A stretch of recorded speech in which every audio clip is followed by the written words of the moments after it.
परम मंगलमय परात्पर अखिलेश्वर अखिल ब्रह्मांड नायक परात्पर परब्रह्म भगवान श्री कृष्ण की वांग्मय प्रतिमूर्ति श्रीमद् भागवत महापुराण। दूर दूर से आई हमारी माताएं बहनें श्रोतागण भक्तगण हल्ला गुल्ला में साथ देने वाले छोटे छोटे बच्चे सभी लोगों से जय श्री कृष्णा राधे राधे। सिया राम मैं सब जग जाने करहूं प्रणाम जोरी जुग पाने। सभी भक्त वृंदों के मन मंदिर में ईश्वर का दर्शन करते हुए ये दास अनिरुद्ध आप सभी को कोटि कोटि नमन वंदन सबका बहुत बहुत अभिनंदन करता हूं। भगवान की अमृतमय कथा को श्रवण करने के लिए हम आज तृतीय दिवस की चर्चा में प्रवेश कर रहे हैं। गांव के तमाम भक्तों ने आप सभी भक्तों ने सहयोग देकर लाल माटी की धरती पर भागवत की धारा बह रही है। लोग स्नान करने प्रयागराज जा रहे हैं क्योंकि कुंभ का मेला चल रहा है। सारी दुनिया कुंभ में स्नान करने जा रही है, गंगा में स्नान करने जा रही है। लेकिन जहां सत्संग होता है, जहां भगवान की कथा होती है, वही महाकुंभ हो जाता है। और आप सभी हम सभी भी इस कुंभ में सत्संग के कुंभ में भागवती गंगा में स्नान करते हुए अपने जीवन को कृतार्थ कर रहे हैं। हाँ, बड़ा पवित्र महीना है ये। कौन सा महीना चल रहा है? हाँ, माघ का महीना बड़ा पवित्र होता है, खास करके लिए स्नान करने के लिए और दान करने के लिए माघ बड़ा पवित्र है। तो आप तो कथा की गंगा में स्नान कर ही रहे हो, क्योंकि गंगा दो प्रकार की है। एक गंगा वो है जो भागीरथी गंगा है जो बह रही है, और एक गंगा ये है जो भागवती गंगा है। उस गंगा में स्नान करोगे और कभी डूब गए तो मर जाओगे, और इस गंगा में स्नान करो और डूब गए तो तर जाओगे। ये तारती है, इसलिए तो भक्त कहते हैं तारा है सारा जमाना, श्याम हमको भी तारो। हमने सुना है नाथ ध्रुव जी को तारा, हमने सुना है नाथ ध्रुव जी को तारा। सत्संग का करके बहाना नाथ हमको भी तारो। तारा है सारा जमाना, नाथ हमको भी तारो। हमने सुना है नाथ प्रहलाद जी को तारा। अच्छा, भगवान ना बहाना ढूंढते हैं भक्तों को तारने का, और प्रहलाद जी को बहाना काहे का मिल गया? अरे खंबे का करके बहाना नाथ। तब से हमने उम्मीद लगाई कि प्रभु हमारे लिए भी कोई बहाना ढूंढ लो और हमें भी तार दो। हमने सुना है नाथ केवट को तारा। नाव चलाने वाले को भी तार दी आपने, तब तो हमें भी लग रहा है कि हमारा भी कभी ना कभी नंबर आएगा। हमने सुना है नाथ केवट को तारा। केवट को बहाना क्या था? नैया का नाव का करके बहाना नाथ हमको भी तारो।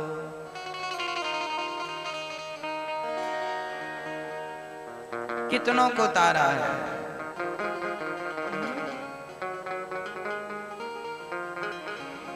हमने सुना है नाथ अजामिल को तारा। अजामिल तो पापी था, और बहाना क्या मिल गया? नाम का करके बहाना। मरते समय उसने नारायण कह लिया। बेटा नारायण, नारायण नाम मरते समय ले लिया तो भगवान ने विमान भेजा, चल भाई तेरी मुक्ति हो गई। कितना भी बड़ा तू पापी है, पर मरते समय भगवान का नाम निकल जाए तो सारे पापों को भगवान भूल जाते हैं और उस भक्त को, पतित को हृदय से लगा लेते हैं, अपना बना लेते हैं। राजा परीक्षित को 7 दिन में मरने का श्राप लगा है। जिसे 7 दिन में मरना हो, उसे क्या करना चाहिए? मात्र 7 दिन शेष हैं। राजा परीक्षित को गुरुदेव सुखदेव जी ने कहा, राजन तुम्हें मरना है, तुम सब कुछ भूल जाओ और मरने वाले को एक ही काम करना चाहिए। तस्मात् भारत सर्वात्मा भगवान ईश्वरो हरि श्रोतव्यः कीर्तितव्यश्च स्मर्तव्यश्चेक्षिताभयम्। जिसे जल्दी मरना हो उसे सब में ईश्वर का दर्शन करना शुरू कर देना चाहिए। निज प्रभु मैं देखहि जगत के ही सन करहि विरोध। मैया जी, सब में भगवान को देखो, सब में ईश्वर का दर्शन करना प्रारंभ कर दो, क्योंकि सब में भगवान है। अच्छा, भगवान कहाँ रहते हैं मैया जी? कहाँ रहते हैं भगवान? मैया, ओ मैया, कहाँ रहते हैं भगवान? अच्छा भैया जी आप बताओ, भगवान कहाँ रहते हैं? कहाँ रहते हैं भगवान? सब जगह रहते हैं, सब हरि व्यापक सर्वत्र समाना। शास्त्र कहते हैं भगवान सब जगह है। अब ये बताइए कि सब जगह भगवान है तो किन के लिए भगवान सब जगह है? सबके लिए सब जगह है कि कुछ कुछ लोगों के लिए सब जगह है? भाई सबके लिए तो सब जगह नहीं हो सकता ना, कुछ कुछ लोगों के लिए सब जगह है। किन किन के लिए सब जगह है? भगवान कहाँ है? बोले भगवान हरि व्यापक सर्वत्र समान, और इसके आगे ही इसका उत्तर लिखा है। हरि व्यापक सर्वत्र समाना, प्रेम ते प्रगट हाँ ही मैं जाना। भाई दही मैं हर जगह मक्खन है कि नहीं? दही के कण कण में मक्खन होता है कि नहीं? लेकिन मक्खन तक पहुंचना हो तो कुछ करना पड़ेगा कि नहीं? क्या करना पड़ेगा? दही का मंथन करना पड़ेगा।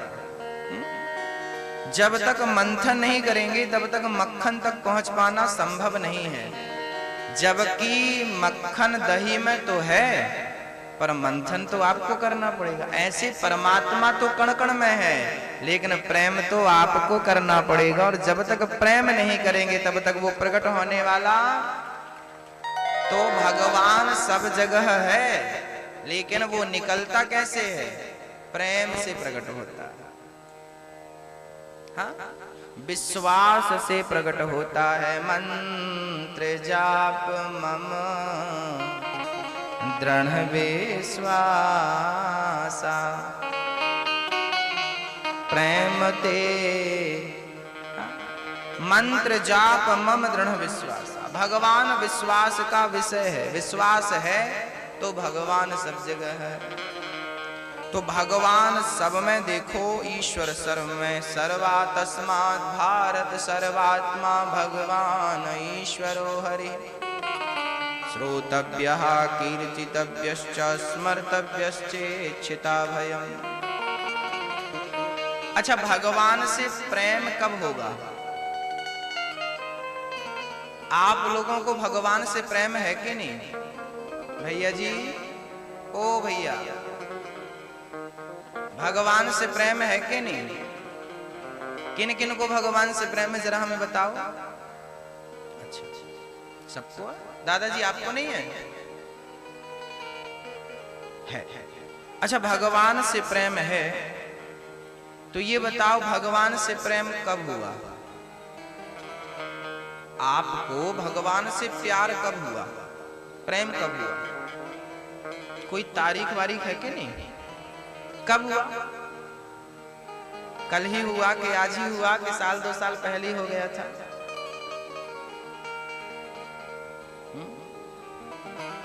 बोलो भैया जी। अच्छा मैया आप बताओ भगवान से प्रेम कब हुआ आपको? हा?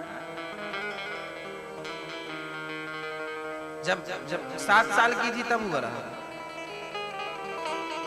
आप लोगों को कब हुआ रहा? चलिए ये तो ठीक है, प्रेम हो गया, पर ये बताओ प्रेम कैसे हुआ? भगवान से प्रेम कैसे हुआ?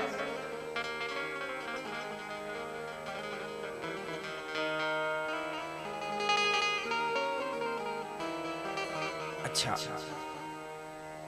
ये पारस मणि आपको दे दी जाए और मणि आपको दे दी जाए, आप उसे रख लो और आपको बताया ना जाए कि ये पारस मणि है, तो क्या उसमें आपकी श्रद्धा होगी? श्रद्धा तो तब होगी ना जब बताया जाए भैया ये पारस मणि है, लोहे पर घिसने से लोहा सोना हो जाता है, तब आपकी श्रद्धा बढ़ जाएगी कि नहीं? अरे ये तो भाई साधारण नहीं है, तो मणि है। जब तक आप इसके बारे में सुनेंगे नहीं तब तक आपका प्रेम, आपकी श्रद्धा क्या बढ़ेगी? नहीं ना। ऐसे ही जब तक भगवान की कथाएं हम नहीं सुनते, जब तक भगवान के बारे में सुनते नहीं हैं, तब तक भगवान से प्रेम होता नहीं है और बढ़ता नहीं है। तो आपने यदि प्रेम किया है भगवान से तो आपने कथा सुनी होगी, क्योंकि जब भगवान की कथाएं सुनो तब भगवान से प्रेम होता है। श्रोतव्यः।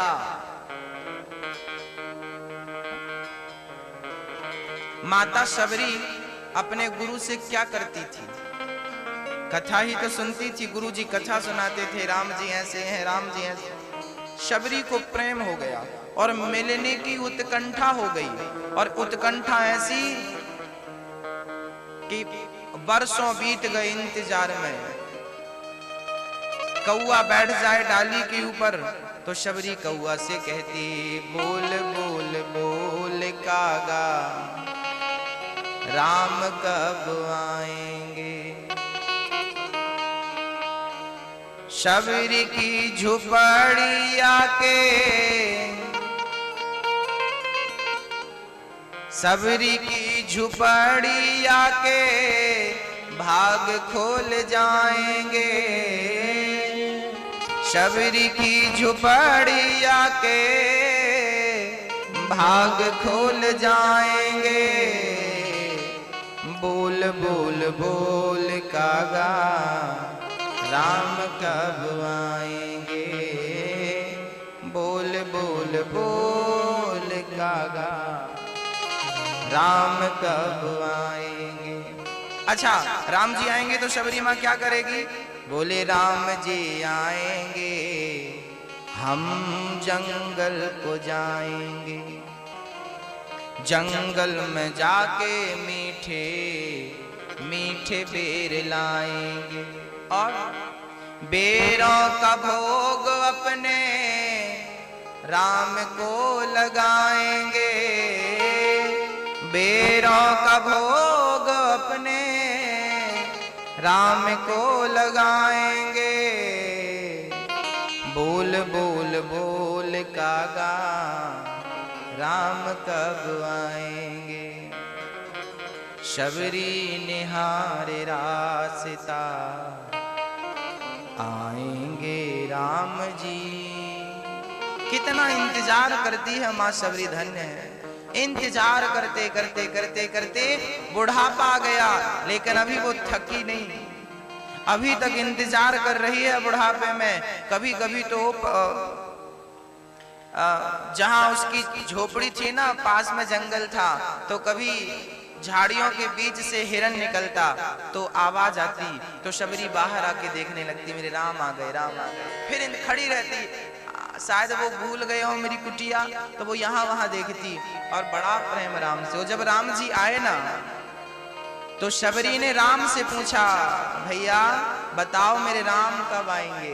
राम जी ने कहा, माँ तुझे जिसका इंतजार था वही तेरे सामने खड़ा है। चरणों में गिर पड़ी, प्रभु मेरी आंखें तरस गईं आपके दर्शन को। चरणों में गिर पड़ी, अपने नेत्रों के जल से राम के चरणों को धुल दिया माता शबरी ने।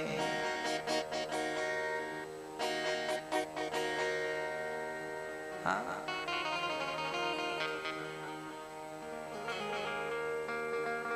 पूरी जिंदगी समर्पित कर दी राम के लिए माता शबरी ने। हाँ, समर्पण कर दिया। और राम जी ने उसका प्रेम देख करके क्या कर रहे हैं? बेर खा रहे हैं। जब तक भगवान की कथा नहीं सुनेंगे प्रेम नहीं होगा। इसलिए कथा अधिक से अधिक सुननी चाहिए, श्रोतव्य। और बाकी समय में क्या करना चाहिए? कीर्तन करना चाहिए। आप लोग घर में कीर्तन करते हैं कि नहीं मैया जी? करते हैं? कब कब करते हैं? रोज करते हैं कि हफ्ते में एक बार, के महीने में एक बार, के साल में एक बार, के पूरी जिंदगी में एक ही बार किया है?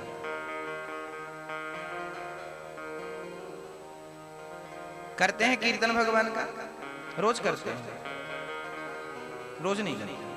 अच्छा, रोज नहीं करते महाराज जी। अच्छा, भोजन रोज करते हैं कि नहीं? भोजन रोज करते हैं तो भजन रोज क्यों नहीं? भोजन की जरूरत तो शरीर को है, भजन की जरूरत तो आपकी आत्मा को है। आत्मा को पुष्ट करना हो तो भजन करो, और शरीर को पुष्ट करना है तो भोजन करो।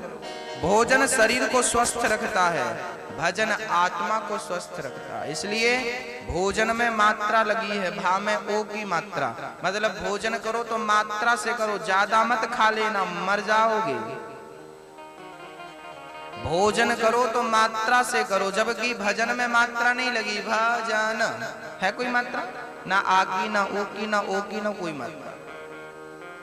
भजन में मात्रा नहीं है, वो ज्यादा करना है। पर लोग भोजन ज्यादा करते हैं, भजन नहीं करते। खाए पिए सो गए। भजन आवश्यक है। कीर्तन किया करो अपने घर में, रघुपति राघव राजा राम, पतित पावन सीताराम। कीर्तन करते हैं कि नहीं?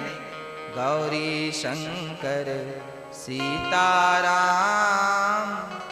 पार्वती शिव सीताराम। सीताराम सीताराम, भज प्यारे तू सीताराम। राधे श्याम राधे श्याम, भज प्यारे तू राधे श्याम। रघुपति राघव राजा राम, पतित पावन सीताराम। रघुपति राघव राजा राम, पतित पावन सीताराम। रघुपति राघव राजा राम, पतित पावन सीताराम। रघुपति राघव राजा राम, पतित पावन सीताराम। सीताराम सीताराम सीताराम, जय सीताराम। सीताराम सीताराम, गाइए प्रेम से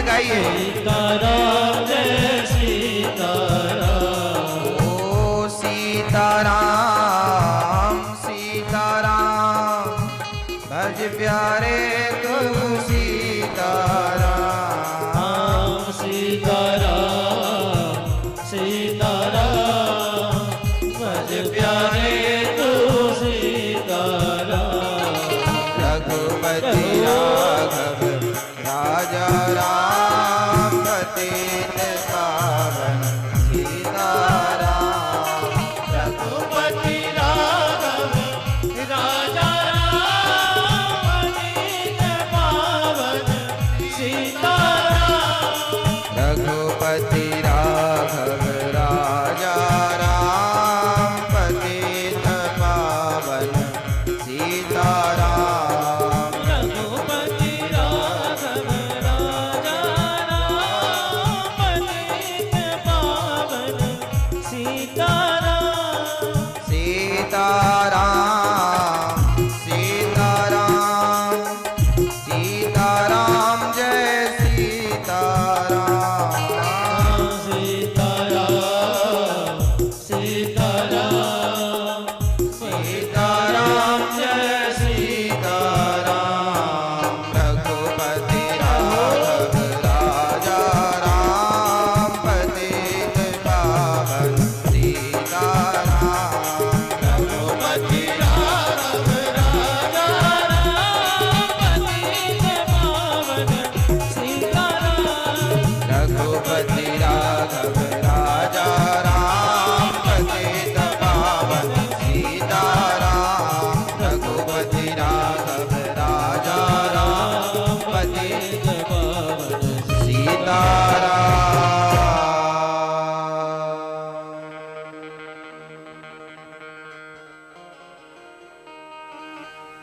कीर्तन आपके घर में रोज होना चाहिए मैया, ये नाम रोज होना चाहिए।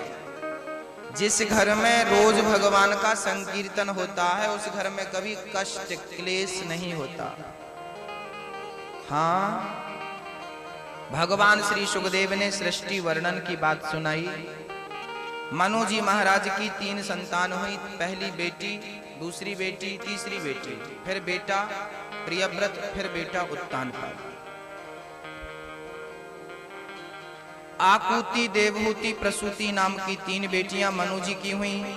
आकुति का विवाह रुचि प्रजापति से हुआ, देवहूति का विवाह कर्दम जी से, प्रसूति का विवाह दक्ष प्रजापति से हुआ।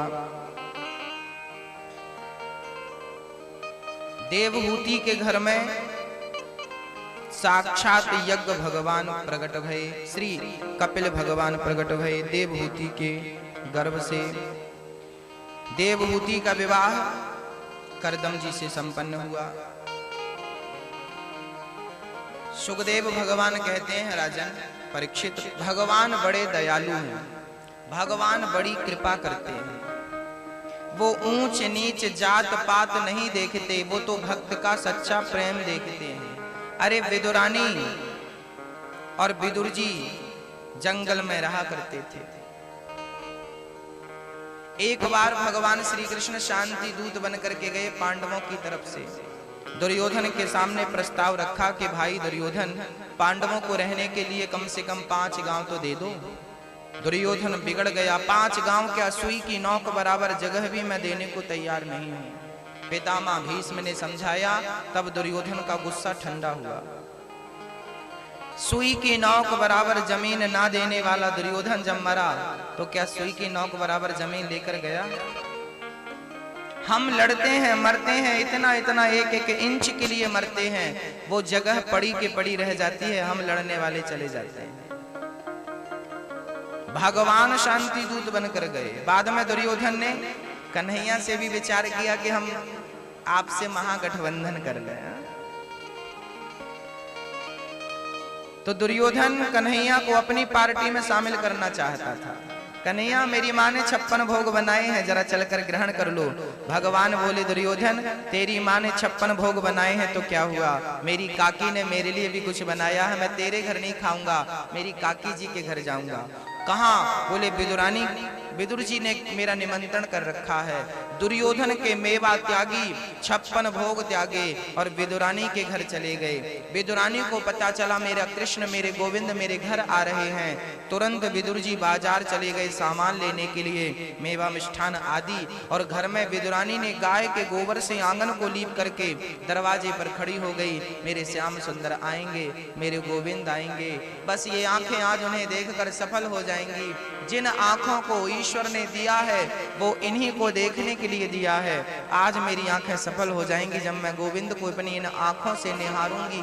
जब मेरे गोविंद मुझे काकी कहकर, जब मेरा कृष्ण मुझे काकी कहकर बुलाएगा, मेरे कान सफल हो जाएंगे। मन में कल्पना कर रही है विदुरानी। तब तक भगवान नजर आ गए। आते हुए दौड़ पड़ी विदुरानी, चरणों में गिर पड़ी। भगवान ने उठाकर हृदय से लगा लिया। विदुरानी को उठाकर भगवान ने हृदय से लगा लिया। हाथ पकड़कर विदुरानी भगवान को ले गई। अब सोचिए कि विदुरानी के घर में भगवान को बिठाने के लिए एक चौकी भी नहीं थी। एक लकड़ी की टूटी सी चौकी मिली, उसमें भी उल्टी चौकी रख दी भगवान ने, सीधा नहीं किया। उल्टी चौकी में भगवान बैठ गए। विदुरानी हवा करने लगी। कन्हैया बड़ी दूर से आए हो, थक गए होगे, बताओ मैं आपकी क्या सेवा करूं। कन्हैया कह रहे हैं माँ बड़ी भूख लगी है, कुछ खिला दो, कुछ खाने को दे दो। विदुरानी तुरंत अपने रसोई में गई। वहां पर साग पक रही थी। ये साग कैसे खिलाए भगवान को? सूखे पत्ते उबाल कर खाती थी वो, भगवान को भला कैसे खिलाती?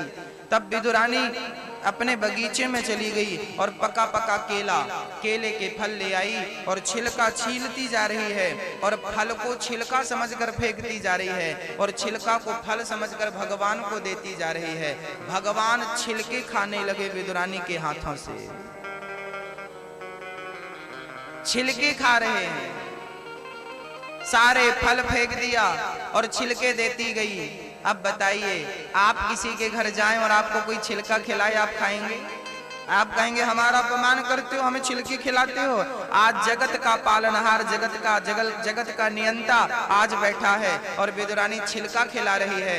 भगवान प्रेम से छिलका खा रहे हैं। क्यों खा रहे हैं भाई? क्योंकि भगवान भक्त के वस्तु के भूखे नहीं है कि तुम हमें क्या दे रहे हो, किस भाव से दे रहे हो। भगवान तो इस बात को समझते हैं। भाव का भूखा हूं मैं, भाव ही एक सार है और भाव से भजले मुझे तो भव से बेड़ा पार। आज विदुरानी छिलके खिलाई, भगवान छिलके खाए। तब तक विदुर जी आ गए सामान लेकर। अरे विदुरानी क्या, अरे देवी क्या किया? भगवान को छिलका खिला दिया आपने। एक थाल में विदुर जी ने सजा करके मेवा, मिष्ठान, रसमलाई, इमरती, रसगुल्ला सब दिया, लो प्रभु जी खाओ। और भगवान ने जब देखा सारे व्यंजन सामने रखे हैं, तब भगवान ने देखकर उनको खाते हुए कहा, विदुर जी जो स्वाद मुझे इन छिलकों में मिला है वो स्वाद आपके 56 भोग में नहीं है। क्यों? क्योंकि भाव के भूखे हैं भगवान, प्रेम के भूखे हैं भगवान। अच्छा बताओ भगवान क्या खाते हैं? क्या खाते हैं बताओ? सुदामा जी ने क्या खिलाया था? क्या खिलाया मैया? चावल, तंडुल, चावल खिलाए भगवान, खाए कि नहीं? सूखा चावल। आप लोग तो फिर भी वो पका के खाते हैं और मेरा कृष्ण तो कच्चे चावल खा लिया। चावल खाते हैं, विदुरानी के छिलके खाते हैं, शबरी माता के बेर खाते हैं। अब बताओ वो 56 भोग का शौकीन है? वो मेवा मिष्ठान का शौकीन नहीं है मेरा कृष्ण। वो तो आपके प्रेम को चाहता है। जो खिलाओ प्रेम से खिलाओ, सब खाने को तैयार है। हाँ, सबसे ऊंची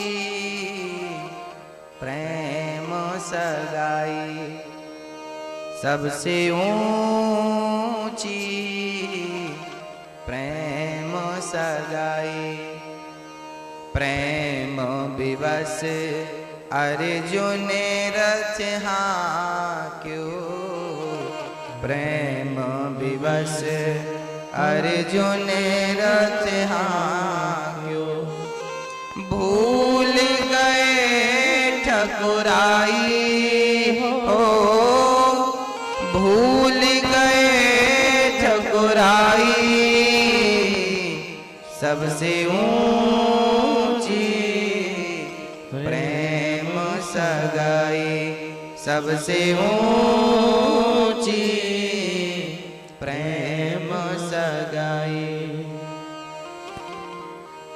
के बंधन में भगवान बंध जाते हैं और विदुरानी के छिलके भगवान ने प्रेम से स्वीकार कर लिए। आज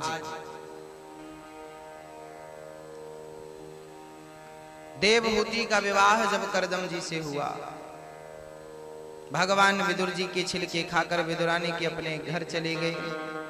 बाद में दुर्योधन ने नहीं माना, महाभारत का युद्ध हुआ, नरसंहार हुआ। जब लीला को छोड़कर भगवान धराधाम को छोड़कर चले गए, तब जाते समय उन्होंने विदुर जी को याद किया और विदुर जी ने ये बात उद्धव जी से सुनी कि उन्होंने याद किया है। और विदुर जी फिर मैत्रेय जी से जाकर कहते हैं, प्रभु जो ज्ञान भगवान ने जाते समय कहा था वो ज्ञान हमसे कहिए। तब मैत्रेय जी कहते हैं कि जो ज्ञान भगवान ने जाते हुए कहा वो इस प्रकार ज्ञान है, ये सुनो।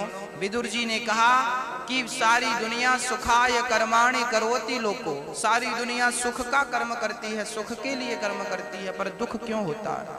तब कहा भगवान ने, अच्छा आप में से कौन है जो दुख चाहता है?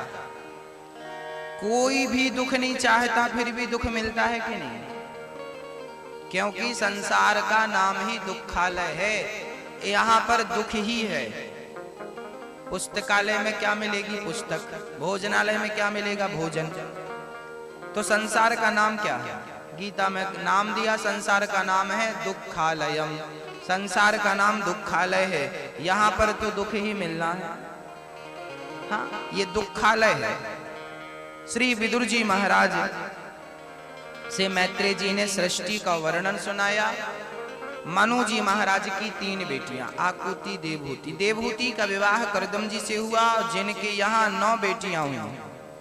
कर्दम जी की 9 बेटियों का विवाह ब्रह्मा जी के 9 मानस पुत्रों से श्री कर्दम जी ने संपन्न किया। कला का विवाह मरीचि से किया, अनुसुईया का विवाह अत्रि से किया, श्रद्धा का विवाह अंगिरा जी से, हविर्भु का विवाह पुलस्त्य जी से, गति का पुलह से, क्रिया का क्रतु से, ख्याति का भृगु से, अरुंधति का वशिष्ठ से, शांति का अथर्वा मुनि से विवाह किया। ये 9 बेटियों का कर्दम जी ने विवाह किया। अब विवाह करके कर्दम जी जाने लगे, देवी अब मैं जाऊं, बेटियों का विवाह कर दिया, अब मैं भजन करने जाऊं। देवहूति चरणों में गिर पड़ी, प्रभु एक स्त्री अकेली क्या करेगी? आप चले जाएंगे तो हमारा सहारा कौन बनेगा? कम से कम हमें एक पुत्र तो दे दो। तब कर्दम जी रुके और कुछ दिनों के बाद एक सुंदर सा पुत्र हुआ देवहूति के गर्भ से।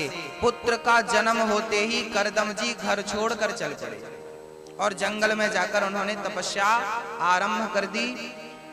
ये मानव का शरीर भोग भोगने के लिए नहीं, ये मानव का तन भगवान को प्राप्त करने के लिए मिला है।